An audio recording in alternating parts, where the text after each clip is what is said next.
The air crackled with tension. It was Thursday, the White House Cabinet Room, a place of power, now a battleground. President Trump sat at the head of the table, a storm brewing in his eyes. Around him, cabinet members fidgeted. The whispers started days ago. Elon Musk was coming, the billionaire disruptor, here to shake up the government. Could he really cut costs, streamline bureaucracy, or would he create chaos? The room buzzed with anticipation. This wasn't just about budgets. This was about Trump and Musk. Two titans used to getting their way. Something had to give. The doors swung open. Elon Musk strode in, uncharacteristically dressed in a suit and tie. Gone was the tech guru in a t-shirt. This was Musk ready for battle. He took his seat opposite Trump, a silent acknowledgement. Two alpha males circling each other. The room watched, captivated. Some cabinet members greeted him with forced smiles. Others, like Marco Rubio, barely acknowledged his presence. The tension was palpable. This wasn't the usual Washington dance. This was a high-stakes poker game. And the stakes were about to get even higher.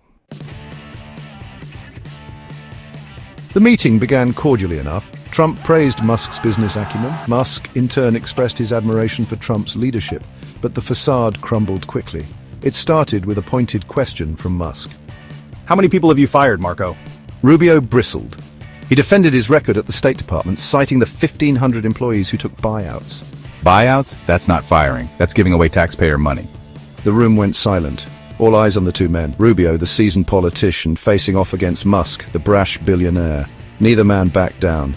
You're good on TV, Marco, but governing is about making tough decisions. The gloves were off. The room held its breath.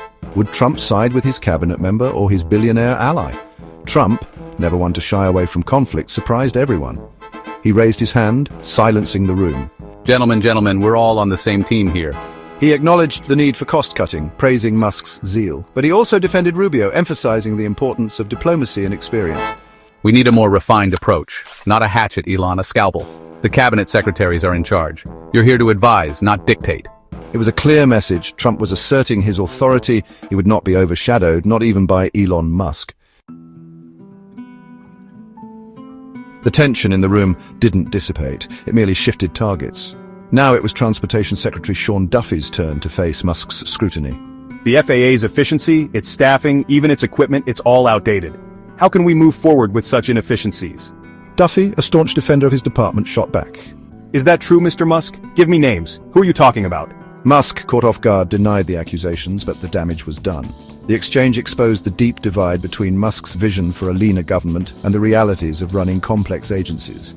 Commerce Secretary Wilbur Ross, a longtime Musk ally, interjected. He praised Musk's ideas, suggesting a more collaborative approach, but the underlying tension remained.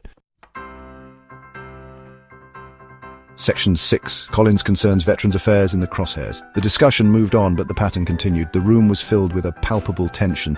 Each word weighed heavily as the conversation shifted from one critical issue to another. Each cabinet member facing Musk's scrutiny, feeling the pressure to justify their department's performance and decisions, each interaction fraught with tension as the stakes were incredibly high. The future of their departments, and perhaps their careers, hung in the balance.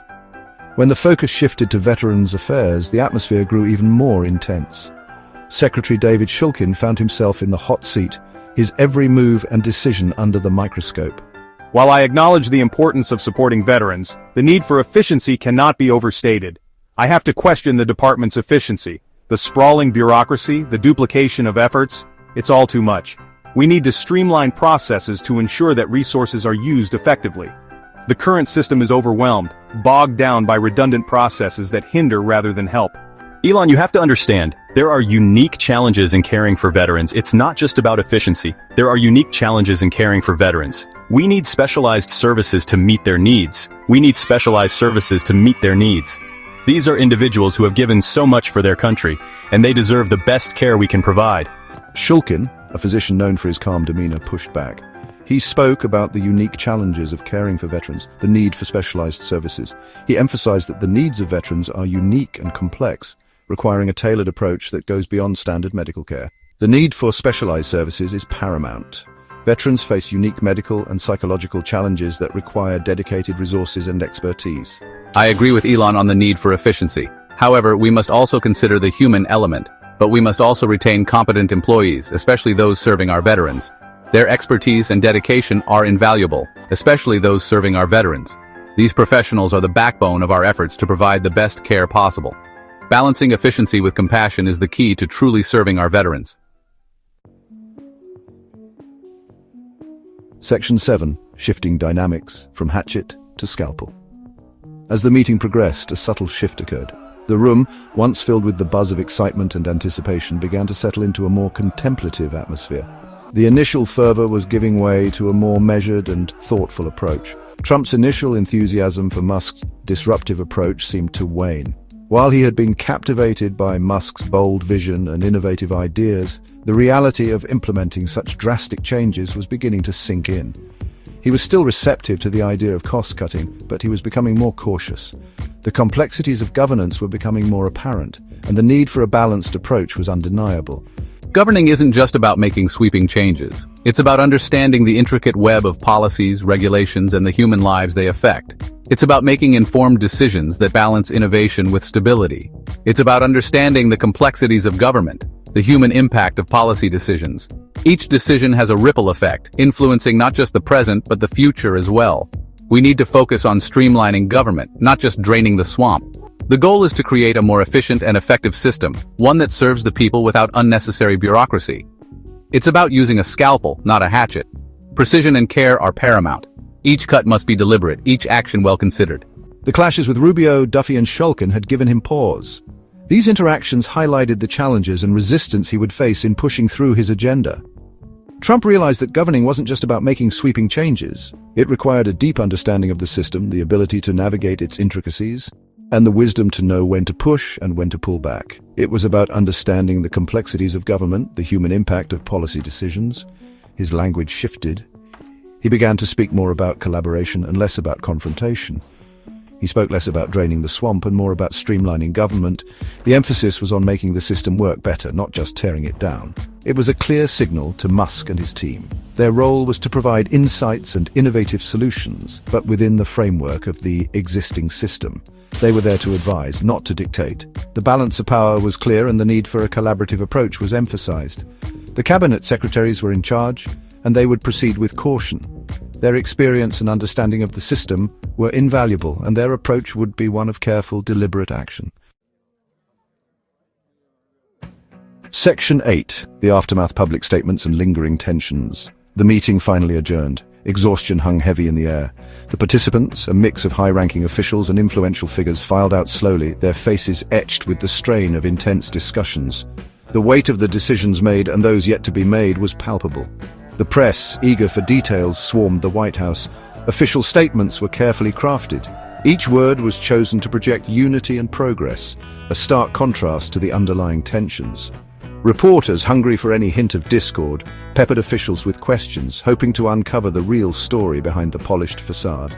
The White House called the meeting productive. The cabinet secretaries echoed the sentiment.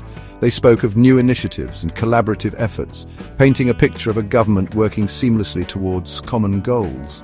Yet the careful choreography of their statements couldn't entirely mask the unease that lingered just beneath the surface. Even Musk on Twitter described the meeting as very productive. His tweet, succinct and optimistic, was retweeted thousands of times, adding to the narrative of a successful gathering. Musk's influence, both in the room and in the public eye, was undeniable. His words carried weight, shaping public perception in real time. But behind the carefully curated facade, tensions lingered. The meeting had exposed the fault lines within the Trump administration. Disagreements on policy and strategy had surfaced, revealing deep-seated divisions. These were not easily resolved issues, and the strain was evident in the faces and body language of those involved. It had also highlighted Musk's unique position, a billionaire outsider with the president's ear. His presence was a reminder of the unconventional alliances that characterized this administration. Musk's ability to navigate these complex dynamics was a testament to his influence and strategic acumen. The implications were unclear. Would this be a turning point in Trump's presidency, a shift towards a more pragmatic approach? The questions loomed large. Observers speculated on whether this meeting would mark a new chapter, one where practical solutions took precedence over political posturing. Or would it be a blip, a brief detour before returning to the familiar chaos? The uncertainty was palpable. As the dust settled, the true impact of the meeting remained to be seen. The nation watched. waiting to see if this moment of apparent unity would hold or if the underlying tensions would once again rise to the surface. Section 9, The Future, a new chapter in the Trump-Musk saga. The Cabinet Room Showdown was more than just a clash of personalities. It was a microcosm of the challenges facing the Trump administration. The desire for radical change versus the realities of governing. The influence of outsiders versus the experience of career politicians. The relationship between Trump and Musk, once a source of fascination and speculation, had entered a new chapter. The bromance, it seemed, was over. In its place, a more complex dynamic was emerging. Whether this new dynamic would lead to more effective governance or further chaos remained to be seen. One thing was certain: the Trump-Musk saga was far from over.